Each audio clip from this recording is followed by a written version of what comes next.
8장 보겠습니다. 8장에서 9장은 일곱째 봉인, 그리고 일곱 나팔, 그리고 일곱 천사가 등장을 합니다. 일곱째 인이 8장에서부터 떨어지기 시작하는데, 일곱째 인은 또 앞으로 전개될 일곱 나팔의 도입부 역할을 합니다. 그런데 심판이 한참 진행되고 있는 이 상황에서 성도들의 기도가 하나님께 올라가는 그런 내용이 소개되고 있어요. 심판 가운데 성도들의 기도 이야기가 왜 나올까요? 성도들의 기도가 하나님의 심판의 동력자의 그 역할을 한다는 거죠. 8장 일곱째 인을 떼실 때에 하늘이 반시쯤 고요하더니 내가 보매 하나님 앞에 일곱 천사가 서 있어 일곱 나팔을 받았더라. 또 다른 천사가 와서 제단 곁에 서서 금향로를 가지고 많은 향을 받았으니 이는 모든 성도의 기도와 합하여 보좌 앞 금 제단에 드리고자 함이라. 향연이 성도의 기도와 함께 천사의 손으로부터 하나님 앞으로 올라가는지라. 천사가 향로를 가지고 제단에 불을 담아다가 땅에 쏟음에 우레와 음성과 번개와 지진이 나더라.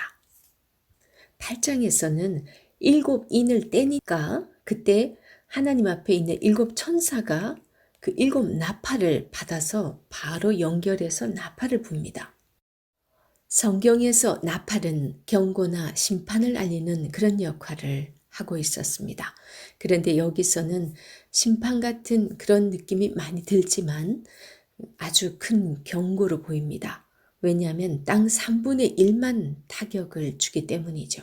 그리고 그 경고의 대상은 하나님과 교회를 대적하는 사람들에 대한 경고입니다. 그걸 어떻게 알 수 있냐면요. 9장 20절에서 21절 보면 이게 연결이 되어 있는 부분인데 8장과 9장은 9장 20절에서 21절 이 재앙에 죽지 않고 남은 사람들은 손으로 행한 일을 회개하지 아니하고 오히려 여러 귀신과 또는 보거나 듣거나 다니거나 하지 못하는 금, 은, 동과 목석의 우상에게 절하고 또 그 살인과 복술과 음행과 도둑질을 회개하지 아니하더라. 결국은 그들이 회개하기를 원해서 하나님께서 경고장을 이렇게 날리는데도 불구하고 이들이 회개하지 않는다는 거예요. 그리고 5절에 봤을 때 우레와 음성과 번개와 지진이 나더라 합니다. 이거는 우레, 음성, 번개, 지진, 우리 출애굽기에서 시내산에서 하나님께서 임재하실 때 이런 현상들이 나타났어요. 그때는 심판이 아니라 하나님께서 임재하시는 모습에서 이런 게 나타났거든요. 결국 이 하나님의 임재가 임하면 이런 심판이 나타날 수밖에 없는 것이 이 세상이 너무 죄악으로 관영하잖아요. 더구나 지금 심판의 경고의 대상이 누구예요? 이들이 지금 하나님을 대적하는 자들이고 하나님을 도저히 찾지 않고 부인하는 자들이에요. 그렇다 보니까 그들에게 하나님의 존재가 나타나는 자체가 그들에겐 심판입니다. 지금 하나님의 임재 가운데 왜 이런 모습이 나타나냐면요. 지금 로마의 압제하에서 하나님의 백성들이 지금 박해 가운데 두려움에 떨고 있는 그런 상황이에요. 그래서 지금 그 로마 정부를 향해서 하나님께서는 지금 심판을 해야 되는 그런 상황인 거죠. 그래서 그들에게 하나님의 임재가 나타난 모습이 이런 모습입니다. 그래야만이 이제 백성들이 구원을 얻을 수 있으니까요. 제가 말씀드렸어요. 이 요한계시록은 심판과 구원의 메시지가 동시에 가고 있다고. 하나님을 대적하는 자, 하나님을 인정하지 않고 부인하고 하나님도 믿는 자를 또 박해하는 그런 이들에게는 하나님의 임재 자체가 그들에겐 심판이 되겠죠. 하지만 하나님의 자녀들에게는 구원이 됩니다. 그래서 요한계시록을 읽으면서 겁난다 이렇게 생각할 게 아니라 우리는 오히려 감사함으로 하나님 할렐루야를 해야 되는 거죠. 그런데 여기서 하나님께서 심판하는 그 이유들을 쭉 말씀하고 있을 때에 우리가 만약에 그 심판의 대상자가 되어 있다면 심각한 거죠. 그랬다면 지금까지 예수님을 헛믿은 거고 내가 이 땅을 살아가면서 과연 나는 무엇을 위해서 신앙생활을 하고 있었나 한번 돌아봐야 될 것입니다.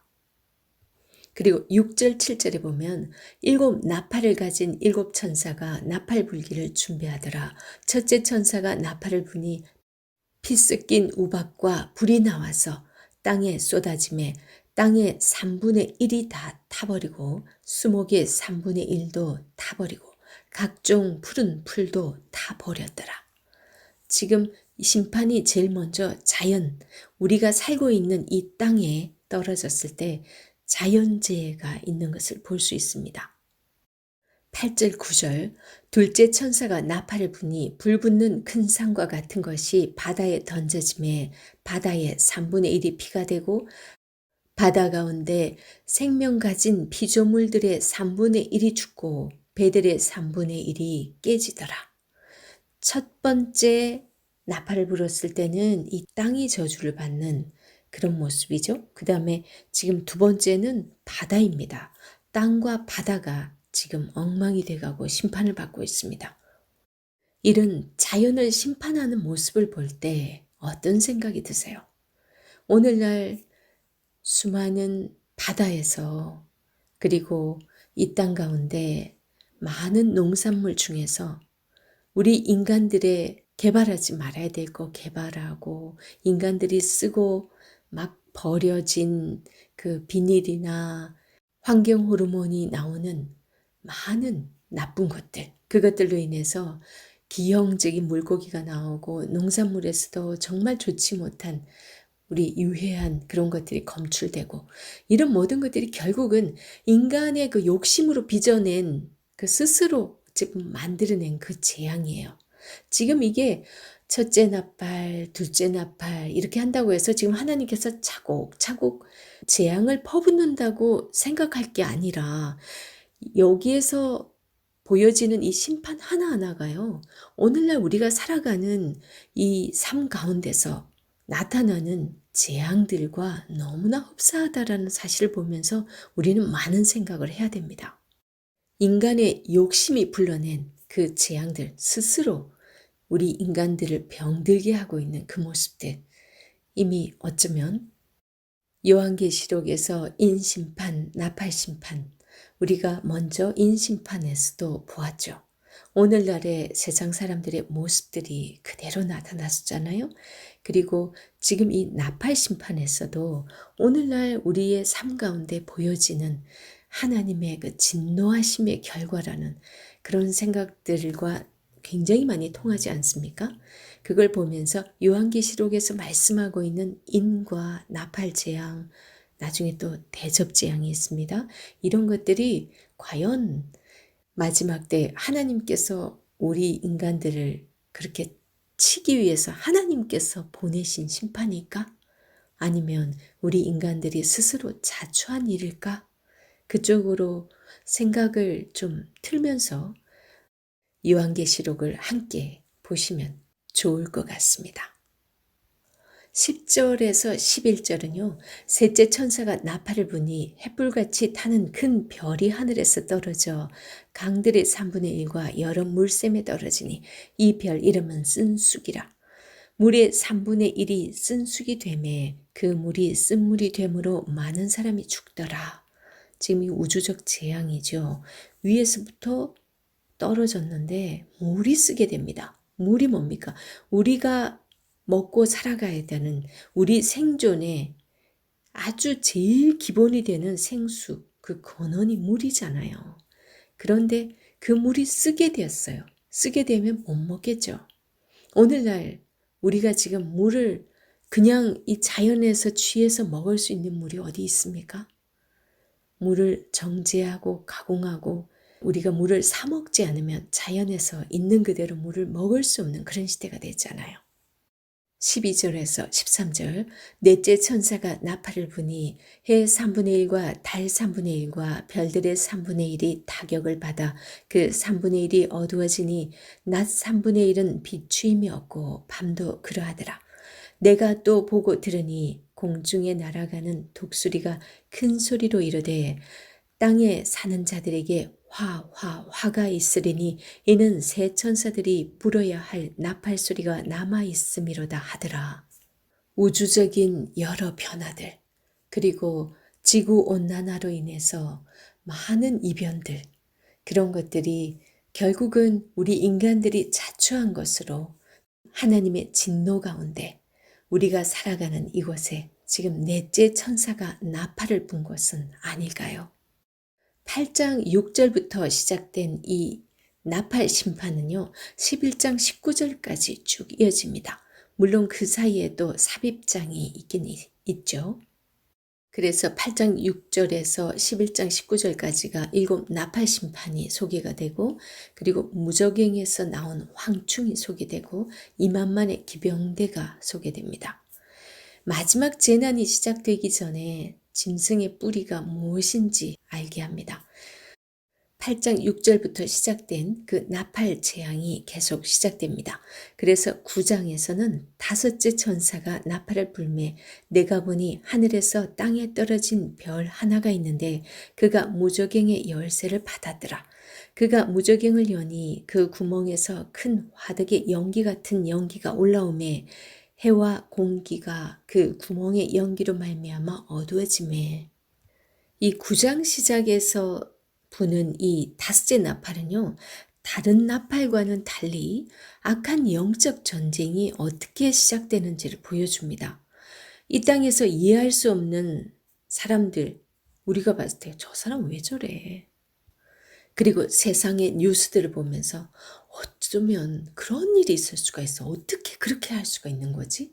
이렇게 우리가 정말 이해할 수 없는 경악할 만한 많은 일들, 그 일들의 그 배후에는 누가 있는지 아시죠? 이제 그 이해할 수 없었던 그 일들의 배후 세력을 한번 보도록 하겠습니다. 1절에서 여기 땅에 떨어진 별 하나가 있는데 그가 무저갱의 열쇠를 받았더라. 지금 무저갱의 열쇠를 받은 분은 누구세요? 예수 그리스도시죠. 계시록 1장 17절에서 18절 보면 내가 볼 때에 그의 팔 앞에 엎드려져 죽은 자같이 되매 그가 오른손을 내게 얹고 이르시되 두려워하지 말라. 나는 처음이요 마지막이니 곧 살아있는 자라. 내가 전에 죽었었노라. 볼지어다 이제 세세토록 살아있어 사망과 음부의 열쇠를 가졌노라. 여기 사망과 음부의 열쇠, 여기가 무저갱의 열쇠입니다. 그래서 예수님께서 그 무저갱의 열쇠를 천사에게 건네주는 거예요.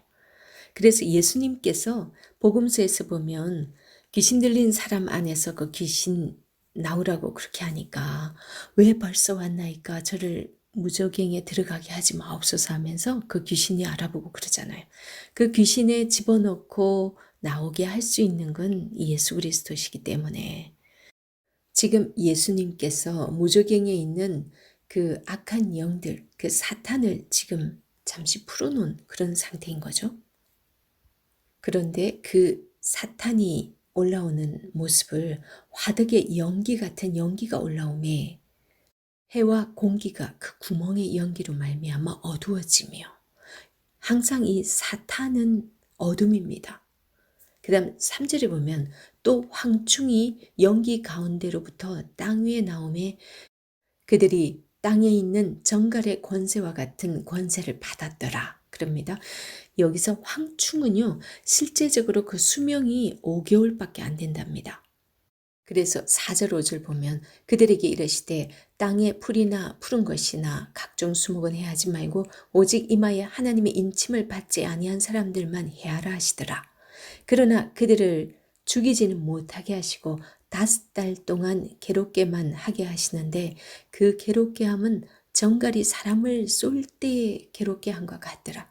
5달 나오죠. 5개월. 실제 황충이 수명이 5개월이라는 거 이건 한시적 고통의 시간을 의미하고 있습니다. 불신자들이 악한 영들에 사로잡혀 있음으로 인해서 고통 가운데 살아가고 있는 그런 모습입니다. 그런데 대부분의 사람들은 악한 영들로 인하여 내 생각 속에, 내 마음 속에 그런 지옥 같은 그런 마음들이 있는 것을 잘 모릅니다. 그냥 어떤 보여지는 그 현상으로 인해서 그렇게 됐다고 생각하지, 아유, 악한 영들이 나한테 어떤 생각을 집어넣어 가지고 이렇게 보게 하고, 이렇게 들리게 하고, 이렇게 말하게 하고, 그러므로 인해 가지고 막 보이지 않는 그 악한 영들의 세계를 모르기 때문에 당하고, 또 누군가에게 또 이렇게 상처를 주기도 하고, 그런 치고받고 하면서 정신없는 가운데 살아가고 있는 것이 오늘날 우리의 현실입니다. 이제 그 황충의 모습을 7절부터 설명을 하고 있습니다.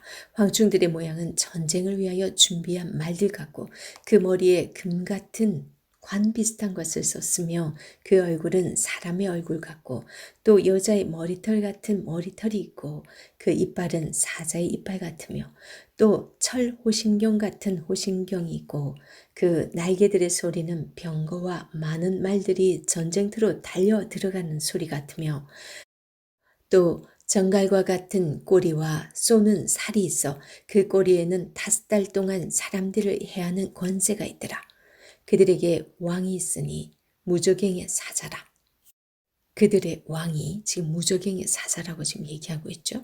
그러면서 히브리어로는 그 이름이 아바돈이요. 헬라어로는 그 이름이 아볼루온이더라. 7절에서 10절까지 황충을 묘사한 이런 부분들은요. 세상 권세 잡은 자들, 이 땅 가운데서 아주 권력을 잡았던 이전에 이스라엘을 괴롭혔던 아수르와 같고 바벨론과 같은 그런 힘센 존재들을 의미하고 있습니다. 요엘서 1장 4절을 보면요. 팥중이가 남긴 것을 메뚜기가 먹고 메뚜기가 남긴 것을 느치가 먹고 느치가 남긴 것을 황충이 먹었도다. 이런 표현을 쓰고 있는데 여기서 이 황충을 해석하는 데 있어서는 아수르와 같이 힘을 가진 그런 나라들, 그런 존재들을 두고 하는 얘기거든요. 그렇다면 이 편지를 받고 있을 그 수신자들에게는 로마와 같은 그런 힘을 가진 그런 나라들이 황충이의 역할을 하고 있겠죠. 하지만 그의 왕, 그 근원을 따져서 가보면 사탄의 권세를 받아서 그들이 그렇게 믿는 자들을 핍박하고 그들을 죽이는 그런 일을 하고 있다는 거죠. 9장 11절에 보면 히브리어로는 아바돈이요 헬라어로는 아볼로온이더라 이러는 이 이름은요 그 뜻이 황폐자, 파괴자 이런 뜻입니다. 이제 6째 천사가 나팔을 불매 내가 들으니 하나님 앞 금제단 네 뿔에서 큰 음성이 나서 나팔 가진 6째 천사에게 말하기를 큰 강 유브라데에 결박한 네 천사를 놓아주라 하매 네 천사가 놓였으니 그들은 그 년월 일시에 이르러 사람 3분의 1을 죽이기로 준비된 자들이더라. 14절에 언급되고 있는 이 큰 강 유브라데는요. 유프라테스 강을 말하는데 가나안 땅의 경계가 됩니다. 그리고 당시 로마의 경계가 되기도 했습니다. 16절에 보면 2만만이라고 나오는데 이 2만만은요 2억입니다. 2억 명. 이때 당시에 전 세계 인구가 한 2, 3억 정도밖에 안 됐대요. 그런데 지금 이들을 죽이기 위해서 서 있는 이 마병대 수가 2만만, 2억 명이라는 것은 이미 끝난 거죠. 전체 인구가 그 정도인데 뭐 군사적으로 싸울 만한 사람으로 보면 훨씬 적을 거니까 그죠. 이 숫자는 당시 모든 군대를 다 합해도 안 되는 그런 숫자입니다. 이들이 인구의 3분의 1을 죽입니다. 지금 세계는 영적 전쟁 가운데 있습니다. 대부분의 사람들은 자기네들이 악한 영에 사로잡혀서 그런 걸 추구하고 있는 줄도 모릅니다. 그렇게 쓰임받고 있고 수많은 사람들이 자기 욕심을 채우기 위해서 서로 죽고 죽이는 그런 일들이 세계 곳곳에서 일어나고 있습니다. 어떤 곳에서는 경제적인 이유로, 어떤 곳에서는 권력을 찾기 위해서 그렇게 피 튀기는 전쟁을 하는 그런 가운데 우리는 살아가고 있습니다. 이들은 영적으로 가리워져 있기 때문에 어떤 하나님의 말씀을 해도 들리지도 않습니다. 그래서 고린도후서 4장 3절에서 4절을 보면요. 복음을 듣긴 들어도 그들의 귀가 열리지 않는 이유를 그들의 영이 혼미하게 되어 있는 상태이기 때문에 그렇다고 합니다. 악한 영들에 사로잡혀 있으면 사실 말씀을 제대로 보지를 못해요. 그리고 말씀을 들어도 그게 들리질 않는데요. 가리고 있는 거죠. 그러니까 이들은 때로는 하나님께서 경고의 말씀을 주기도 하고 많은 여러 가지 사건들을 통해서 이렇게 깨달을 수 있는 기회를 허락하지만 우리 9장 아까 20절에서 21절 읽었듯이 그 재앙을 보고도 사람들은 손으로 행한 일을 회개하지 아니하고 오히려 여러 귀신과 또는 보거나 듣거나 다니거나 하지 못하는 금, 은, 동과 목석의 우상에게 절하고 또 그 살인과 복술과 음행과 도둑질을 회개하지 아니하더라. 자기 자신들의 그 모습을 볼 수가 없으니까. 그리고 깨달을 수 있는 양심이 때로는 화인맞은 상태이고 사탄의 영에 지금 입맞아 있는 그런 상태이기 때문에 이들은 혼미한 영이 있어서 말씀이 들리질 않아요. 그래서 우리가 진짜 하나님의 말씀이 있는 이 텍스트, 이 자체를 제대로 읽을 수 없고 내가 이걸 받아들일 수 없다면 정말 심각하게 우리는 구원을 받은 자인지 의심하면서 말씀을 계속 봐야 됩니다. 내가 이 말씀이 깨달아지고 들릴 수 있도록 성령님 도와달라고 하나님께 기도하면서 봐야 되겠죠. 20절에서 손으로 행한 일을 회개하지 아니하고 인간들이 손으로 행한 일이 뭐예요? 문명의 발달이죠. 정말 이 땅이 문명은 정말 발달해서 편리하게 살아가게 그런 모습이 되었지만 정말 우리가 하나님과는 더 멀어지고 하나님 없이도 살아갈 수 있는 그런 세상으로 점점 변화되고 있는 그런 모습들입니다. 정말 그래서 우리 당대도 그렇지만 앞으로 다음 세대들이 과연 저들이 하나님과 1대1 관계를 맺고 살아가는 사람이 얼마나 있을까 할 정도로 이 SNS다 많은 악한 영들이 지금 온라인 매체에서도 그렇고 영적으로 아이들을 다 사로잡고 있는 그런 모습들을 볼 수 있습니다.